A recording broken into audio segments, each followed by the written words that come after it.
अस्सलामुअलैकुम फ्रेंड्स, मेरा नाम है अजीम अमानत और आप देख रहे हैं वसीम अमानत चैनल।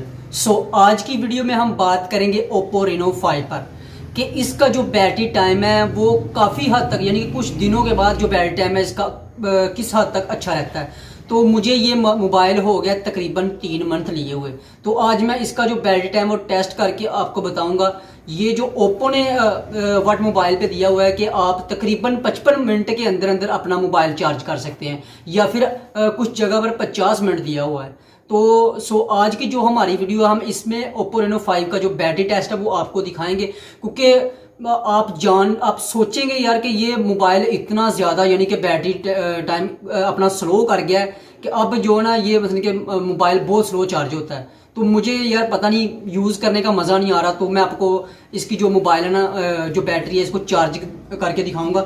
इन्होंने मुझे दिया था साथ 65 वाट का चार्जर। तो ये इसका ओरिजिनल चार्जर है, आप देख सकते हैं। तो मैं अब इसको चार्ज करूंगा और आपको बताऊंगा। मैं करता हूँ कैमरा ऑन और आपको चार्जिंग करके दिखाता हूँ।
अगर आपको मेरी वीडियो अच्छी लगी है तो लाइक करें और अच्छा सा कमेंट करें और दोस्तों के साथ शेयर करें और चैनल को लाजमी सब्सक्राइब कर दें और साथ बने हुए बेल आइकन पर लाजमी क्लिक करें ताकि मज़ीद इन्फॉर्मेटिव वीडियो आप तक पहुंच सके। खुदा हाफिज़।